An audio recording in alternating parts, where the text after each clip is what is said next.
आज कमला एकादशी. आर्थिक स्थैर्य आणि धनप्राप्तीसाठी कोणत्या सेवा कराव्या?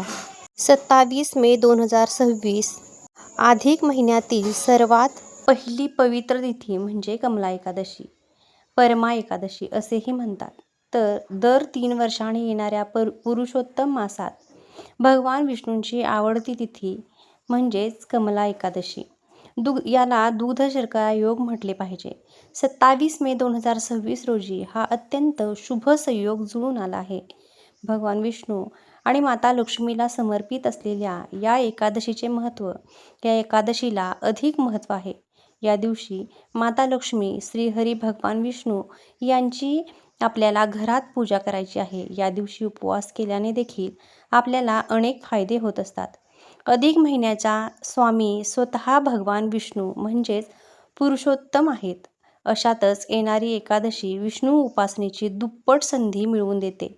या तिथीला कोणती उपासना आणि कशी करायची ते पाहूया. कमला एकादशीच्या दिवशी सकाळी लवकर उठायचं आहे. या दिवशी भगवान श्रीहरी विष्णूंची जर का आपल्याकडे मूर्ती असेल तर मूर्तीवर अभिषेक करून आपल्याला त्यांची पूजा करायची आहे.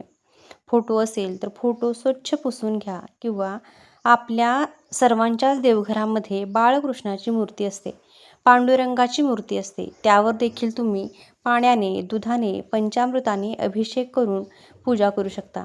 या दिवशी भगवान श्रीहरी विष्णू यांना तुळशीपत्र आवर्जून अर्पण करा. अष्टगंध, चंदन अर्पण करा. पिवळी फुलं अर्पण करा. पिवळी मिठाई, पिवळी फळं, पिवळी केळी त्यांना अर्पण करायची आहे. त्याचप्रमाणे या दिवशी ओम नमो भगवते वासुदेवाय नमः या मंत्राचा जास्तीत जास्त आपल्याला जप करायचा आहे. आता कमला हे माता लक्ष्मीचेच एक नाव आहे. त्यामुळे या दिवशी व्रत आणि पूजा केल्याने घरातून पैशाची चणचण आणि आर्थिक संकट आणि दारिद्र्य कायमचे नष्ट होते आणि त्यामुळे या दिवशी माता लक्ष्मीची देखील आपल्याला पूजा करायची आहे. आणि या दिवशी तुळशीची पूजा करण्याला देखील विशेष असं महत्त्व आहे. कारण तुळस ही विष्णुप्रिय आहे. भगवान श्रीहरी विष्णू यांना तुळस अतिशय प्रिय आहे. त्यामुळे या दिवशी आवर्जून तुळशीची पूजा करायची आहे. बघा, या दिवशी भगवान श्रीहरी विष्णू यांना तुळशीपत्र आवर्जून अर्पण करा. परंतु एकादशीच्या दिवशी तुळस ही तोडली जात नाही.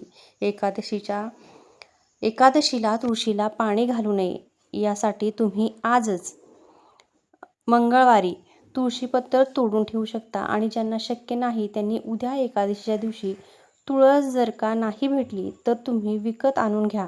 जिथे फुलहार मिळतात तिथे तुळसही तुम्हाला मिळून जाईल आणि हे तुळशीपत्र आपल्याला भगवान श्रीहरी विष्णू यांना अर्पण करायचं आहे. हे तुळशीपत्र तुम्ही भगवान श्रीहरी विष्णू यांना विष्णू सहस्त्रनाम स्तोत्राचं पठण करत जर का अर्पण केलं, एखादी इच्छा जर का प्रकट केली तर नक्कीच तुमची ती इच्छा पूर्ण होऊ शकते.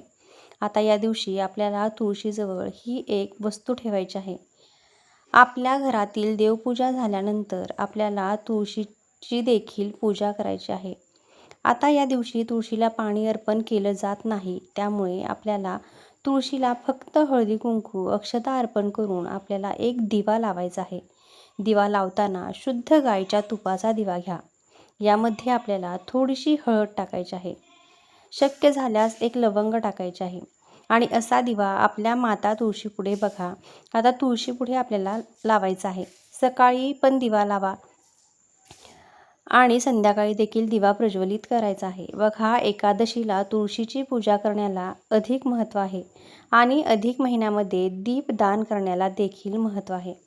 त्यामुळे आपण जर आतापर्यंत अजूनही दीपदान केलं नसेल तर या एकादशीच्या दिवशी आवर्जून आपण आपल्या घराच्या बाहेर असलेल्या तुळशीपुढे सकाळी आणि संध्याकाळी शुद्ध गाईच्या तुपाचा दिवा लावायचा आहे. एक प्रकारे आपण हे दीपदानच करत आहोत. त्याचप्रमाणे आपण आपल्या देवघरात असलेल्या माता लक्ष्मीच्या फोटोसमोर किंवा मूर्तीसमोर एक शुद्ध गाईच्या तुपाचा दिवा प्रज्वलित करायचा आहे. आता हा दिवा प्रज्वलित करताना यामध्ये देखील तुम्हाला थोडीशी चिमूटभर हळद टाकायची आहे. ओम नमो भगवते वासुदेवाय नमः या मंत्राचा आपल्याला जास्तीत जास्त या दिवशी जप करायचा आहे. त्याचप्रमाणे या दिवशी आपण जे पण काही छोटे मोठे उपाय करू त्याचे आपल्याला 100 पटीने अधिक फळ मिळत असतं. त्यामुळे आपल्याला होतील तेवढे उपाय आपण आवर्जून या महिन्यात, अधिक महिन्यामध्ये येणाऱ्या एकादशीला करायचे आहेत. प्रत्येक महिन्यात एकादशी येत असते, परंतु हा अधिक महिन्यात 3 वर्षांनी येत असतो. त्यामुळे या महिन्यात येणाऱ्या या एकादशीला अधिक असं महत्त्व आहे. त्याचप्रमाणे आपल्याला या दिवशी तुळशीला अधिक मासाच्या निमित्ताने नवीन लाल चुनरी किंवा जे लाल कलरचा छोटा कपडा भेटतो, तर तो आणून तो तिला अर्पण करायचा आहे आणि तुळशीच्या कुंडीजवळ लाल रंगाचा धागा बांधून विष्णू लक्ष्मीची प्रार्थना केल्याने घरात कधीच धनधान्याची कमतरता पडत नाही. त्याचप्रमाणे एकादशीच्या दिवशी तुळशीचं पान आपल्याला घ्यायचं आहे आणि त्या तुळशीच्या पानावर हळदीने श्री लिहून आपल्याला ते माता लक्ष्मीच्या मूर्तीसमोर ठेवायचं आहे आणि त्यानंतर आपल्याला हे पान आपल्याला तिजोरीत ठेवायचं आहे किंवा जिथे तुम्ही धन ठेवत असाल तिथे ठेवायचं आहे. त्यामुळे आपल्याला जर आर्थिक अडचणी येत असतील तर या आर्थिक अडचणी यामुळे दूर होतात.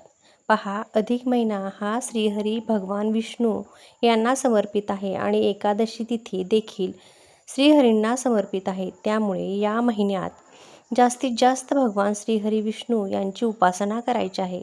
परंतु खास करून या एकादशीच्या दिवशी भगवान श्रीहरी विष्णू यांची होईल तेवढी सेवा करायची आहे. आपल्याला या दिवशी भगवान श्रीहरी विष्णू यांचं विष्णू सहस्त्रनाम स्तोत्र याचं पठण करायचं आहे. शक्य नसल्यास तुम्ही ऐकलं तरीही चालू शकतं. तुम्हाला ते श्रवण करायचं आहे. त्याप्रमाणे या महिन्यात एकादशीच्या दिवशी तुळशीची पानं बघा, 1000 तुळशीची पानं घ्यायची आहेत. जर का 1000 तुळशीची पानं शक्य नसेल तर मिळतील तेवढी तुळशीची पानं घ्या आणि तुळशीची पानं आपल्याला प्रत्येक नावाबरोबर आपल्याला भगवान श्रीहरींचा जप करून त्यांना तुळशीचं एक पान असं अर्पण करायचं आहे. हे पान भगवान श्रीहरी विष्णू यांना आपली इच्छा मनातल्या मनात सांगत अर्पण करायचं आहे.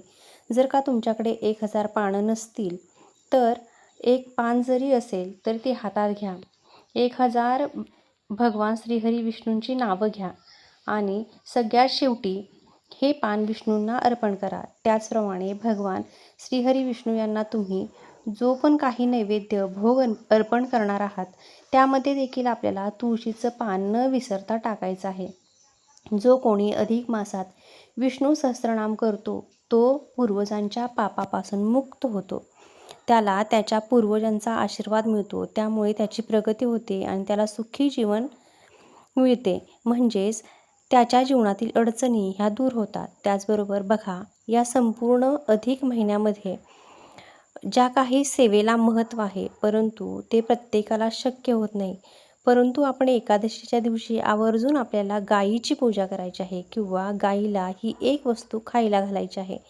याने देखील आपल्याला 33 कोटी देवतांचा आशीर्वाद प्राप्त होणार आहे आणि आपल्या अडचणी या दूर होणार आहेत. एकादशीच्या दिवशी आपल्याला गायीला आवर्जून हळदी कुंकू लावून पायावर पाणी टाकून आपल्याला एक गुळाचा खडा घालून खाऊ घालायचा आहे.